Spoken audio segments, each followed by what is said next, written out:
You're listening to the Exhibitionist Podcast, hosted by Nicola Reeder. This podcast is brought to you by InspiringExhibitors.com and Pro Extra, a wholly owned division of 12th Man Solutions Limited. Hello there and welcome to episode 43 of the Exhibitionist Podcast. I'm Nicola Reeder, your host, and as always, I am delighted to have you joining us to this week's show. So we are racing towards Christmas, although it seems the guidelines are changing yet again in terms of what we can and can't do. But as always, we sincerely hope that you're doing as well as you can through these really challenging times and that you're at least hopefully trying to get a little bit into the Christmas spirit, although it is, of course, going to be a little bit weird for all of us this year.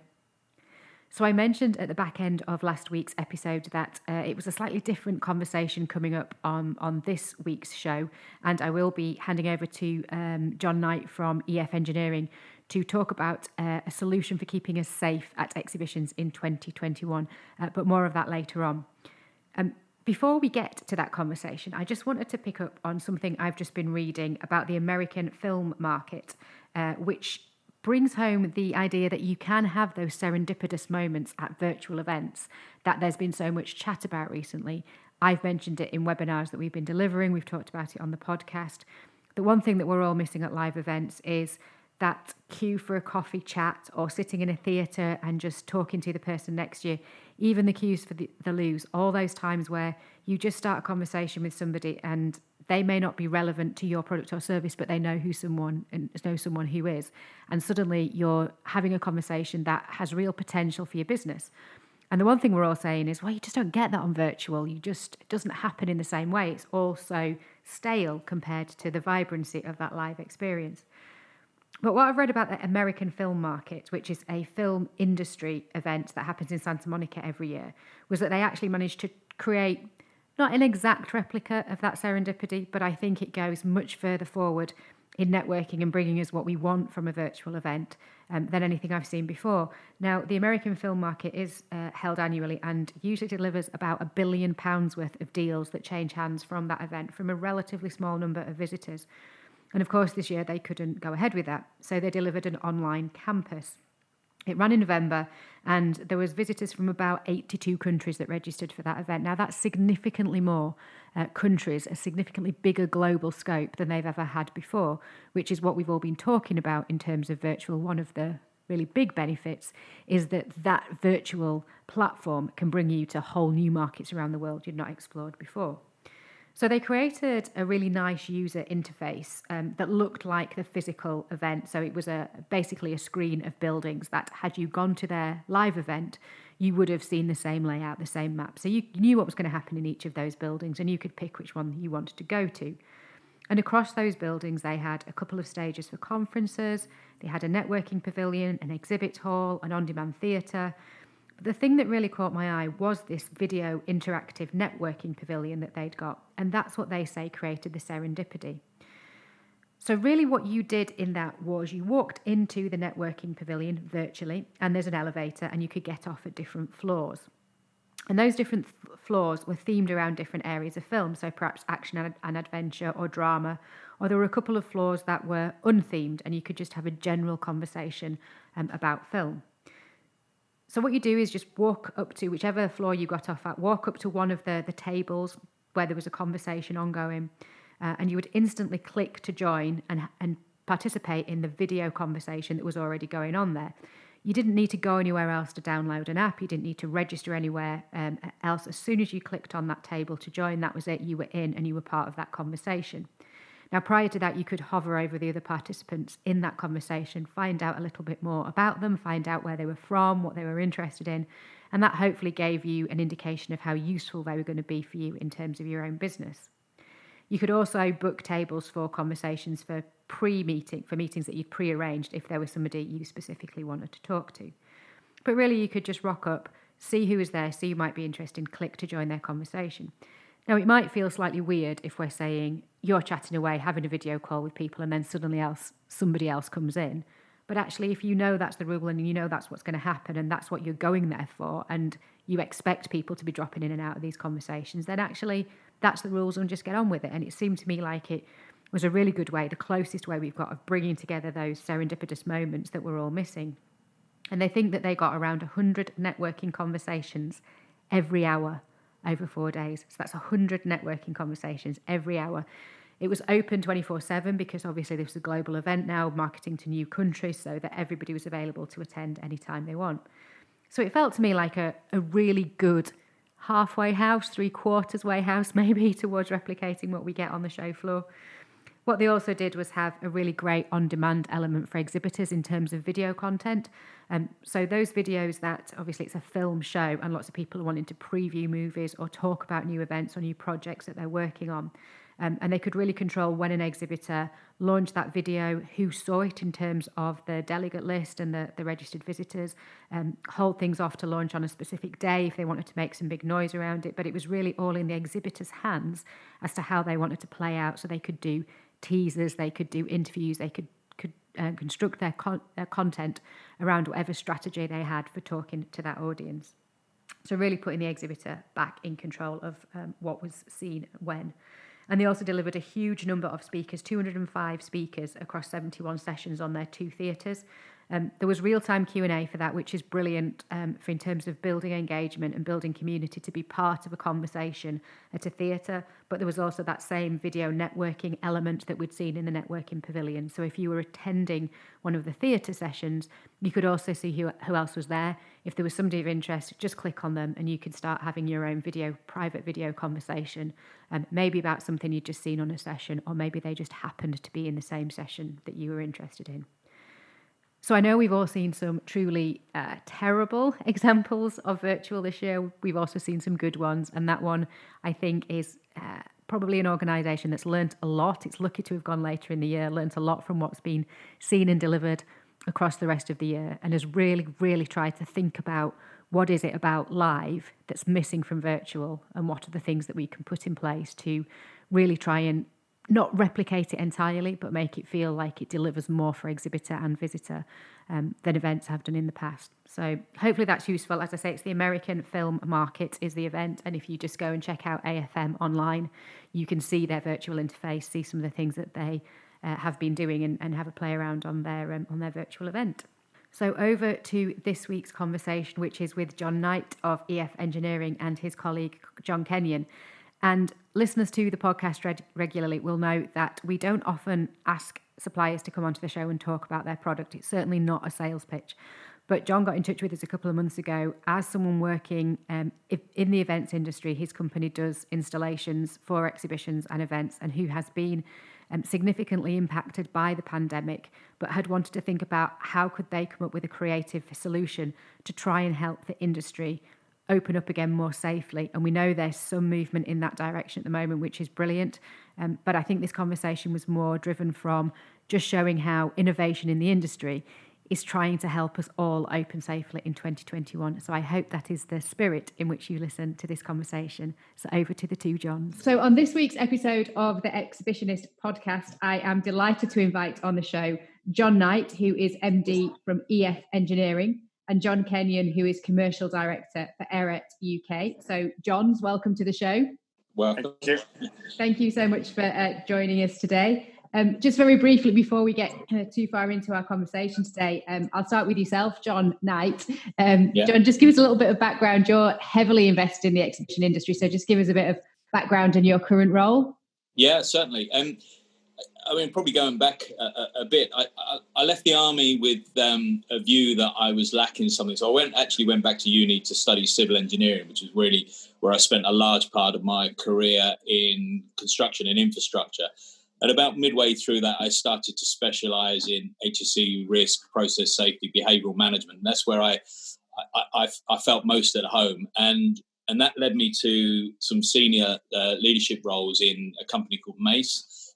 Mace are responsible for things like T5, the Shard, the Olympics, and that really sort of opened my eyes to a whole range of things that were possible when you're looking at a project, in particular around project delivery, and about what does a can-do attitude really look like in a real world. And In 2014, I was approached and asked to lead EF engineering, which was a bit of a sort of a flip for me from being within large corporate organisations into a small startup.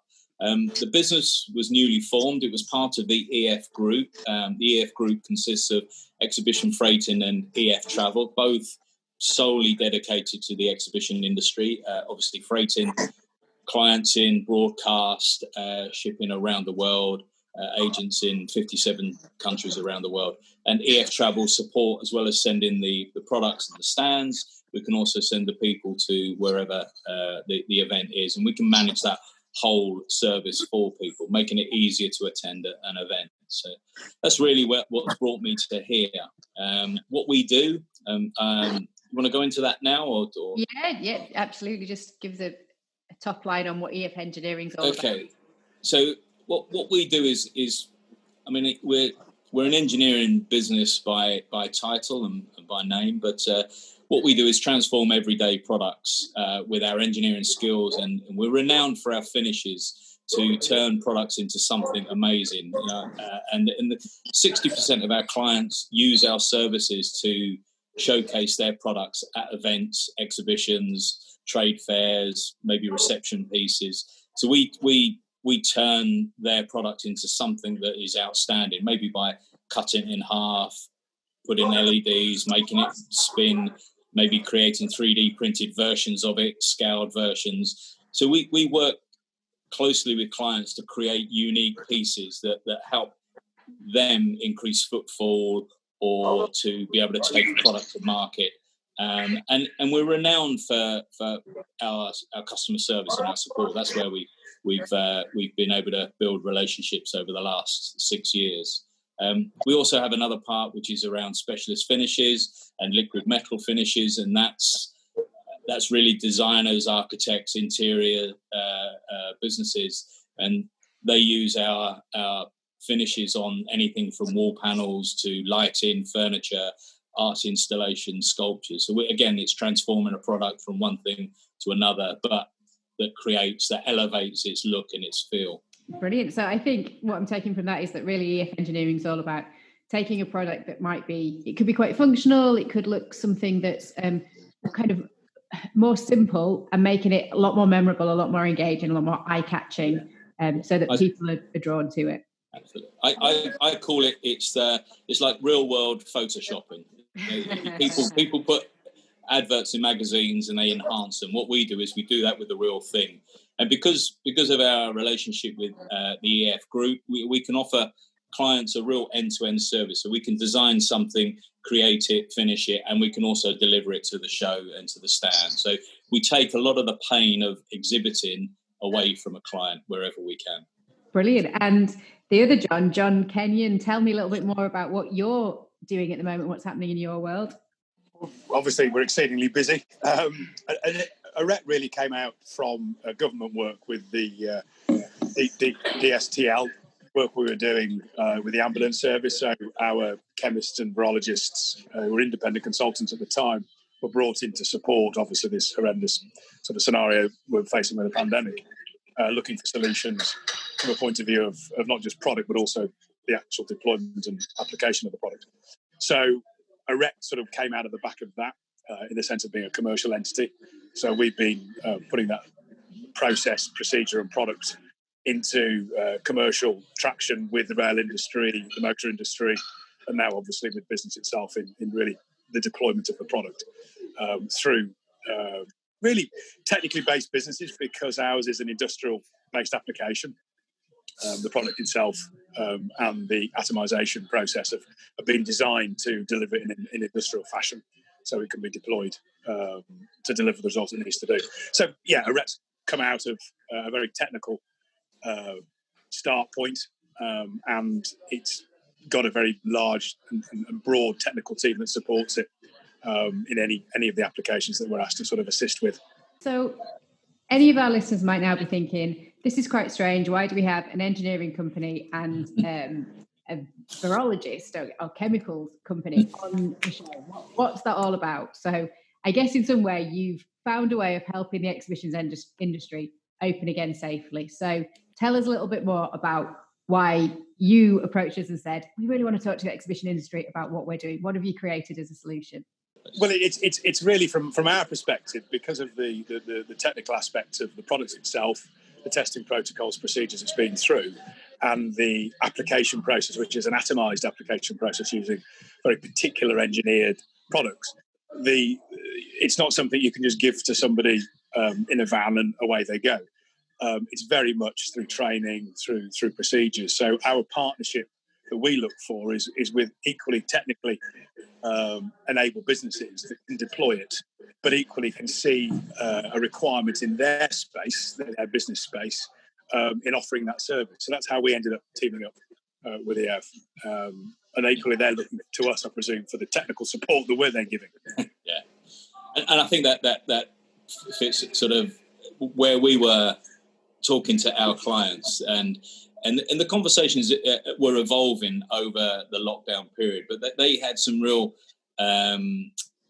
concerns around confidence and around wanting to go back to shows, but not wanting to send people abroad. So we were looking at how we could solve a range of problems, not just this, but really about providing a service that helps build confidence, in particular around getting back to exhibitions and around face-to-face events.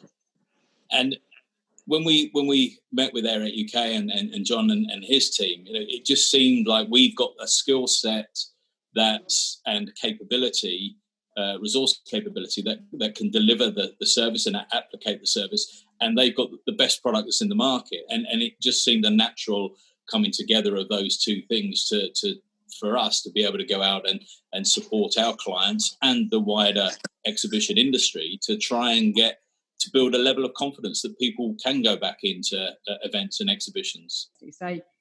So tell me, I know from speaking to event organisers and speaking to exhibitors, that even when the UK gets the green light for exhibitions again, that's only half the battle. Actually, we have to get people back on the show floor. One of the biggest concerns that we've got at the moment is, are they safe? Am I going to contract something when I'm there? But I understand from talking to you that you've been working on a brilliant solution over the summer. So tell me exactly what it is that you've come up with that will help exhibitors and visitors feel safer. What have you actually, what's the actual product? Give me the details. The product itself is an atomized biocide. So if you take what we're actually facing as a pandemic, the virus itself is airborne. The World Health Organization have sort of now come to accept that it is an airborne problem. Yes, it sits on the surface and can sit on the surface for X amount of time, depending on which surface you're talking about.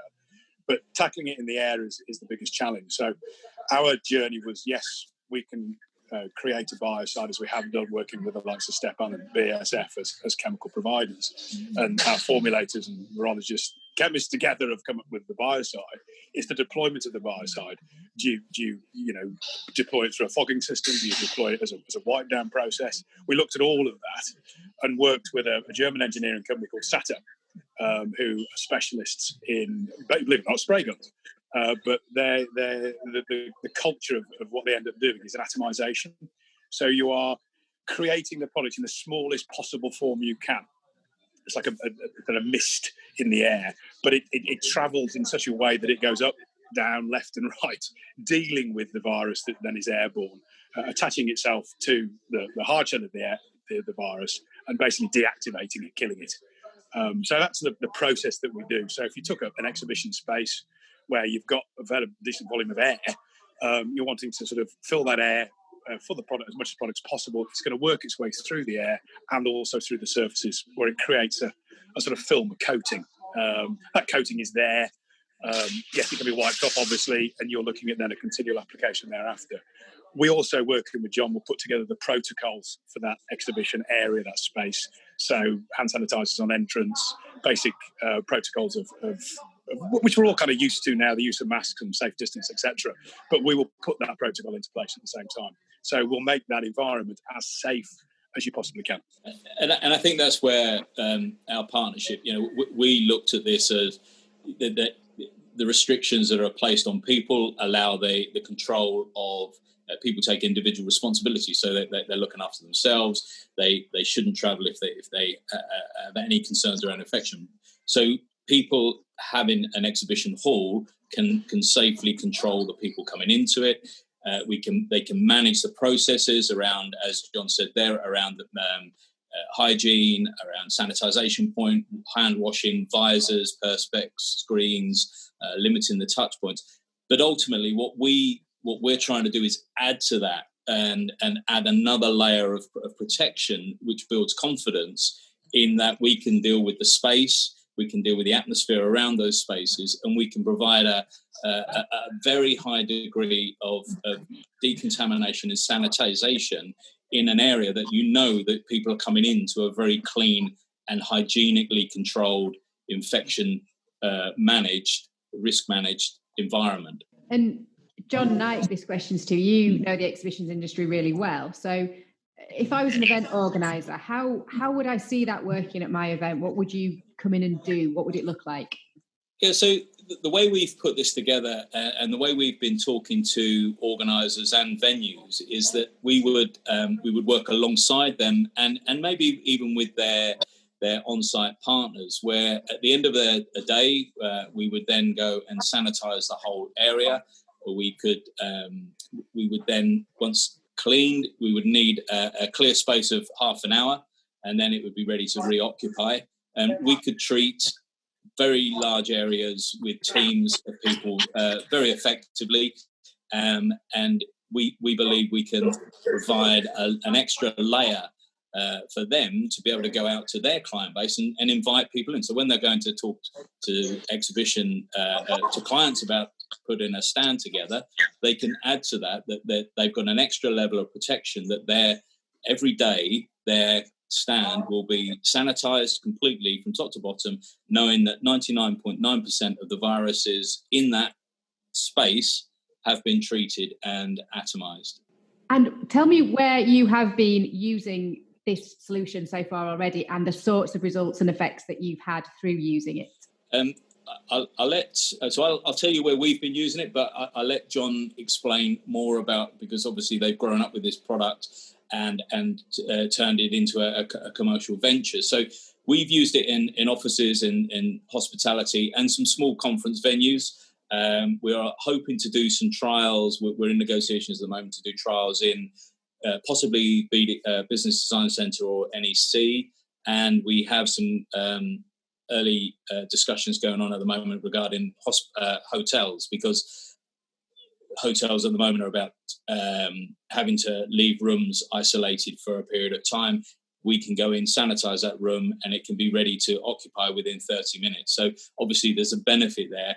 The problem the hotel industry has at the moment is low occupancy. So at the moment they've got enough rooms to be able to rotate on a regular basis, because they've only got up to 20% occupancy. So as that occupancy increases, as confidence starts to come back, then we're there ready to be able to sanitize a hotel room.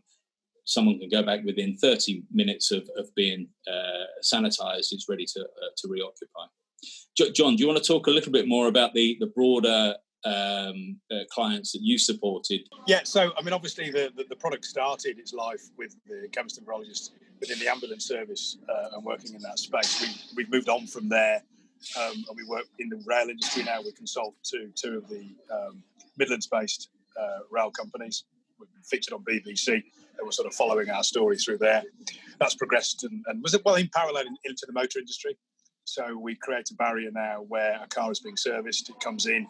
We've created a bubble for that car to be protected for the work guys that are repairing that vehicle from it being handed over from the client, and then obviously when they hand it back to the client, it's been treated at the same time. So that works very, very well across a network of garages within the UK. On the sort of business side, we're working with 4 or 5 retail sort of medium-sized parks at the moment on looking at their client bank that sits within that park, and we're dealing with anything from sort of warehouse dash offices that sit within that. But again, that's all through third-party work. We ourselves don't go out and do the work. We work with partners that have got that link locally, so we support them through protocols. And we're very big on writing a protocol per situation, because each one that you come across is slightly different, albeit we're all trying to achieve the same thing. There are certain different challenges depending on the location. So certainly with the exhibition wheel, we would be working with EF and the exhibition organisers themselves and designing that protocol so that it's literally as safe as it possibly can be. And they can then pass that sort of security and that feeling of feeling extra safe really within that space. Brilliant, thank you. I think the car analogy is interesting as well, because you never really think about it in terms of you just drop your car off and pick it up, but actually how many people are going to sit in it, work on it during that time. So it's really interesting one. So John Knight, what do you think for exhibitors? We get an awful lot of exhibitors listening and conversations that we've had recently with some of our clients. It's just around, I just don't, how much time is it going to take? How much effort? How do I make sure my people are safe? How do I prove to my internal board, especially for the American companies, that my people are safe? What are some of the real benefits that you think this system has for exhibitors in getting back on the show floor? So I'll give you the feedback we're getting from the clients that we're working with so far, but I'll also let John come in about the broader benefits, because because of the technical aspects around this, there are some really big benefits that John's probably better to explain than I am. From our point of view, that our clients are coming back and saying the four key things: there's speed, efficiency, cost, and effectiveness. So the speed, the application is very easily deployed, and it can be rapidly applied in a large or small area. It's a very mobile unit, so we would turn up with a team of people with mobile equipment, and we can hit a big area in a very fast time. The second thing is the efficiency of the product, and this is where John will talk a lot more about the benefits of the atomized system.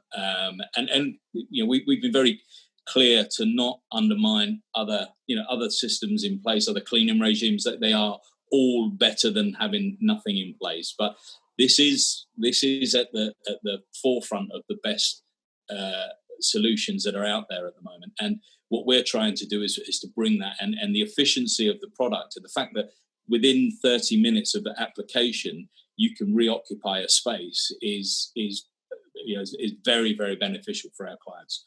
The other is cost. I mean, compared to other systems, we offer a better level of disinfectant, and I think we've been talking about rates of between 60p and £1 a square metre for big exhibition areas. Obviously, each job is unique, and we would look at each job on its merits, but we're looking at rates around that area. And finally, the effectiveness, it targets the bacteria and the viruses that are airborne, as well as on the surfaces. And as we've said, if left undisturbed, it will stay effective for up to 60 hours. And that I think is four key reasons why our clients are embracing this as a product. So as a formulated product, the first thing that any product should go through is what they call a British Standard EN test. So the recognised one in the UK is 14476, and there are 5 stages to that particular test. We've gone through all 5, so we're validated in the sense of being able to say we kill the coronavirus. You're then looking at the deployment of the product, and the deployment of the product we looked at from a point of view of simple application through, let's call it a little handheld trigger spray that you use at home, through to a fogging system, through to where we've ended up, which is the atomization system. And the challenge we all faced was dealing with the virus. So in layman's terms, bacteria and viruses are 2 entirely different things. I was like the virologist's example, where he said basically bacteria is the size of a house and the virus is the size of a football. So you're trying to deal with something that you can't actually see. So our chemists working with the government were always arguing, not publicly, but with the WHO initially, because the WHO would not admit that this product was airborne. And there's a lot of political reasons behind that, which I won't go to on a podcast. But in challenging that scenario, we were very much going, okay, we need to be atomizing this product. We need to get it as small as we possibly can, get it airborne as quickly as we possibly can under pressure. So that's why we went down the pressurized route through a compressor-based system, through high-pressure airlines, through specialised design guns, which look like a spray gun, made to a particular level of quality of stainless steel. So we're literally dealing with virgin air going through a process, atomising the products into the air, that then itself will sort of wrap itself around the virus that's in the air.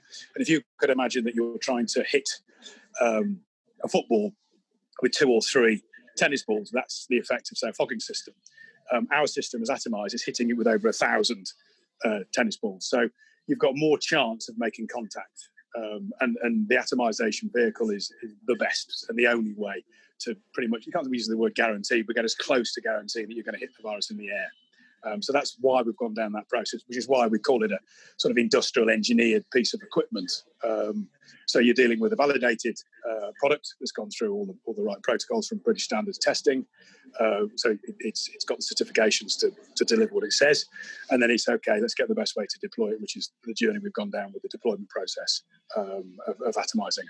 So I can expand on that, but I think that gives a simplest picture. That's great. Yeah. Thank you. I kind of feel like I want to walk down the street, and when I go into Sainsbury's, have one of your atomizers and just spray at people that come a little bit too close to me. I think we all need one of these issuing as personal PPE. But one thing I just wanted to pick up with you guys just briefly on as well is that this is all, I understand, non-toxic as well. So in terms of, I know there's a lot of conversation around, it's great that we can kill the virus, but is that not very damaging and dangerous for us as well? But this is quite a safe product. It is, and you're very right in bringing up the fact that it's non-toxic. It's also a dry product when it's been atomised, so it's very safe around electrical component parts, which is why when we worked through the rail industry, they were very for it, because they've got obviously a lot of technical equipment on a train, and they wanted a dry product when it sort of landed and created a residue. So computer screens, computer service areas, etc. It's very safe from that perspective. So it's used in offices in the same way because of that effect. It's a dry product. It's not wet. It leaves no chemical residue. That's right. On the surface either. Clients with products on display or fabrics, they can have the confidence that it's not going to have any effect on that. Yeah, and if they were kind of food products, there's a lot of food shows that do sampling, all that kind of stuff, spraying those areas, obviously we would want it to be safe. Yeah. Really, really, really interesting, and definitely we're keen to hear about all those solutions that can help the industry get moving again and help us demonstrate how we can do it safely. Just talking about the wider industry, John Knight, what are you hearing from your clients at the moment about how things are getting going? Are they starting planning for next year? Yeah. I suppose it's a bit of a mixed bag at the moment. I think people are trying to be positive. There are people trying to plan, and really, I think what we're hearing is that they've written off Q1 and 2 next year, and they are looking at other ways of engaging. We've got other conversations going on. We've got other services where we're supporting them about how they can take their products to their client base or their customer base. But I think most people are really thinking about Q3, Q4.